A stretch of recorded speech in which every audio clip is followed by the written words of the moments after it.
Caitlin Clark and I'm a fan. Angel Reese, right? Yeah. They're going back and I'm a forth. fan of both. And Jamil Hill says by the time Angel Reese is done, she's going to be the Michael Jordan of WNBA. She said about Angel Reese? She said Angel Reese, by the time she retires, can you pull up this quote?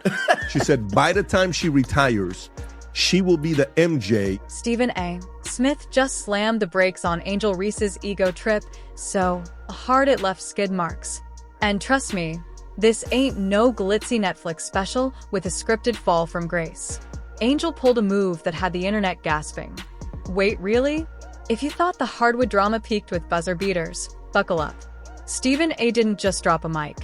He lit it on fire. The question is simple. What did Angel do now? It's not about black and white. It's about that white player and that black player.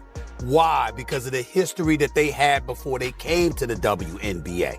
You see, it was all instigated. If Angel Reese was never in Caitlin Clark's face, taunting her the way that she did when mimicking what Caitlin Clark was doing to numerous opponents en route to the Final Four. And then Angel Reese and LSU bust their living, you know what, at that particular moment in time. And Angel Reese was in her face chirping at her the way that she did, it would have never gotten to this point. For points. Yep, that's it.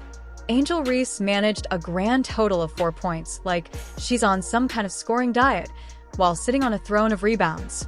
Even with Caitlin Clark iced on the bench, half wrapped in tape, half wrapped in hope, Angel still couldn't seize the moment. The spotlight was hers. The ball was in her hands. And still, she gave us a stat line that screams underwhelming. First of all, it's not a rivalry. Not when you lose about 35 points. That's true. It's not rivalry. Indiana Fever's on a different level than Chicago Sky. Let's get that out the way. Secondly, as much as we love Angel Reese because she is special, she's not Caitlin Clark as a player. Caitlin Clark is on a different level. We just have to own it. Look, this wasn't an I'll show them performance. This was more like, oops, I forgot where the hoop was. Caitlin Clark, even sidelined, still managed to impact the game from the bench. Meanwhile, Angel's effort was so flat, it could have come with a polite apology card. For points isn't a box score. It's an exit interview. Most fans were excited to see Caitlin Clark and Indiana Fever take on Angel Reese and the Chicago Sky. The game was a blowout as the Fever beat down Chicago 93-58, with Clark's triple-double leading the way. But the biggest headline coming out of the game on Saturday is the investigation the WNBA is conducting into allegations of hateful fan comments directed. Sure, she grabbed 12 rebounds. And yes, she treats them like currency, like every board is a free Chick-fil-A meal. But rebounds without buckets? That's just collecting participation trophies. It's like the league said, here's your chance to do more. And Angel replied, nah, I'll pass. Angel Reese, part 38, let's get it! Life throws her lemons. She makes bricks. Bang! PSA to anyone watching, she is right-handed. Right-handed, by the way. She missed the rim by 3 feet, man. Bang! I gotta say, this is my favorite summer sitcom. Pecan? Butter pecan? Bang! Here's a stat. She's been blocked 20 times, and she's only made 21 hoops. What? Bang! You know it's bad when even the broadcast crew starts doing damage control. Well, she contributed elsewhere. Elsewhere? How? A cameo in a reality show?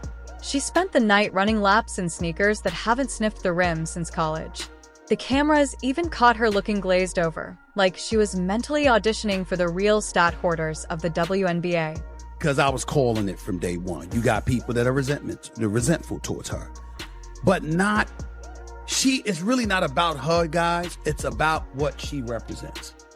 Before she ever came along, there were a lot of outstanding basketball players who happened to be black females that was doing their thing on the WNBA level.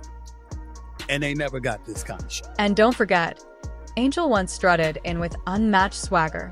Lashes, nails, hair on point, confidence unshaken. But that 4-point outing screamed, I peaked in college so loud it woke the NCAA archives. This was supposed to be the Bayou Barbie takeover. Instead, it's giving Desperate Housewives of the WNBA, with Angel pouring herself a lonely glass of Pinot asking, "Where's everybody gone?"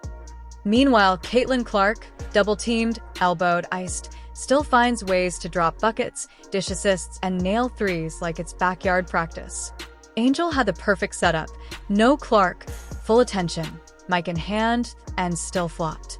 Elaborate a little bit more on that in just a second. But before I do that, I want to ask you your thoughts about apparently some racial animus that was thrown in the direction of Angel Reese. The Chicago Sky have gotten involved, talking about they're going to protect their players at all costs. The WNBA has issued a statement saying it abhors and discourages hate of any kind, etc., etc. Your thoughts about it? Here's the WNBA statement. The WNBA strongly condemns racism, hate, and discrimination in all forms. They have no place in our league or in society. We are aware of the allegations and are looking into the matter. Your thoughts about that element of all of this, where you believe it emanates from, and do you think it will ever subside? That rebound-heavy stat line? Sure, 12 boards scream hustle, but hustle doesn't equal impact. You can box out 3 players and still cling your shot off the front rim. Angel was grabbing rebounds like Pokemon cards, gotta catch them all, then never use them. Oh man, the latter part of that, Stephen A., is quite the thing to think on. I think when you go back to the impetus of the rivalry that we have between Caitlin and Angel Reese, I remember funny clips on the internet. Another diabolical stat. She's 19 of 59 from less than 5 feet away. How about that, man? Bang! She should work at housekeeping for hotels because she could turn it over quickly. Lost by 27, scored only 4 points against the Indiana Fever. I mentioned no Caitlin Clark, no problem, give and go. Like a given no shot of working. Bang! You prefer car or plane? Car or plane for what? For how you want to travel! That's too many steps and you can't do that. Bang! And now the whispers are getting louder.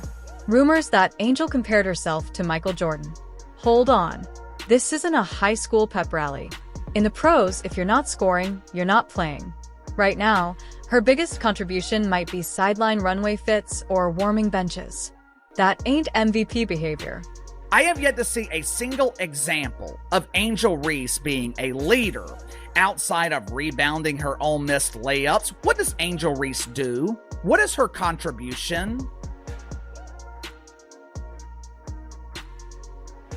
You tell me, because I'm not seeing it. I know I'm harsh on Angel Reese, but she considers herself a star.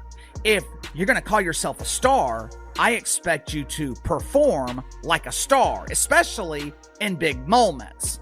Caitlin Clark was injured. Angel Reese was the only star on the court last night. And for 27 minutes, she completely disappeared. This was supposed to be her breakout year. The moment she proved she was more than an attitude and a highlight reel. Instead, she's the WNBA's version of a viral TikTok trend.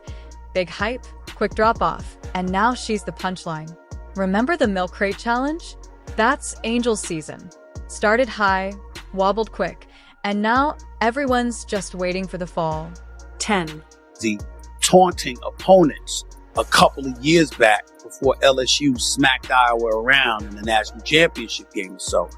It was Angel Reese that was clapping back at Caitlin Clark once it was Caitlin Clark's turn to have her come up. And that's what made Angel Reese famous. Now, Angel Reese experienced vitriol thereafter. It was tough for her to deal with, as she articulated. Let's be real. Angel's fame largely came from her rivalry with Caitlin Clark. Back in college, when Clark was taunting opponents, Angel was the one clapping back in that national championship game. That moment made her a star. But with stardom came vitriol, and she admitted it was tough to handle. Well, there's a lot of reaction coming in from last night's drubbing, destruction, annihilation, cremation, whatever you want to call it, roasting, sauteed, whatever your form of cooking may be. But the Indiana Fever absolutely dismantled the Chicago Sky. And don't get it twisted. People genuinely wanted Angel to succeed. She entered the league as a headline machine. Bayou Barbie, Caitlin's rival, college phenom, viral sensation. The WNBA could market her for months. But glitter doesn't matter when the numbers don't scare a JV team. 4 points isn't just underwhelming, it's becoming a symbol. Fans are waking up, tuning in, and asking, wait, that's it. Even diehards are scrambling to rewrite narratives. You just don't understand basketball. Angel's actually good. Karen, please. She's struggling harder than a flip phone in 2025. This is only women that get this. I'm tired of it. Like, here's my thing, you guys. What else? Who are these girls? Who are these girls that are hating on Caitlin Clark? Are you just combing through Twitter? What else are these women supposed to do? Fawn over her? Fangirl over her? Bend the fucking knee? Kiss the ring? Like, what do you want from them? We cannot, every time the girl plays a game. She got 40 games, guys. She got 35 more games. We are not every single game going to revisit and retread this same tired ass rhetoric that all these girls are hating on her, and they need to be thankful they have been. What makes it worse? Caitlin Clark, yes, the one sitting injured, is still dominating the league's conversation without even playing. How do you lose the spotlight to someone not even in uniform? That's when the front office whispers begin. Should we bench her? Rest her for development? Basketball code for yikes. The Sky didn't draft a TikTok star. They wanted a franchise cornerstone. Right now, they've got a rebound machine with a scoring allergy.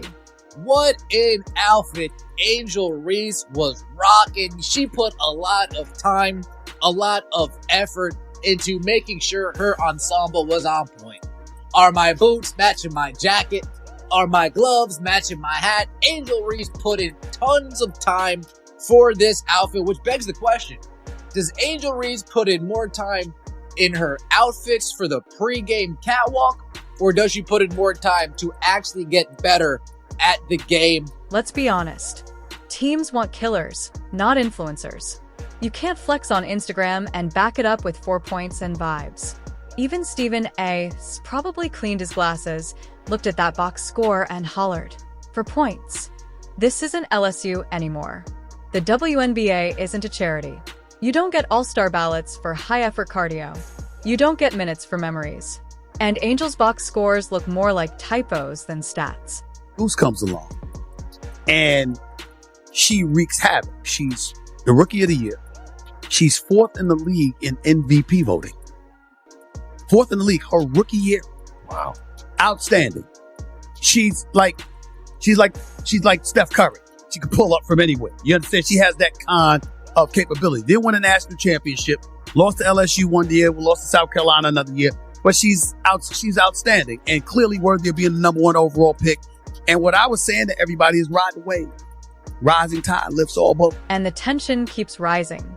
Every minute Angel spends on the court without producing just stacks on the pressure. This isn't the NCAA. This is the big leagues. Coaches aren't giving you 30 minutes for personality. You earn every second with buckets, assists, and defense. Right now, Angel Reese isn't just playing basketball. She's fighting to stay relevant in a league that moves on from hype faster than a TikTok trend. Fire boom.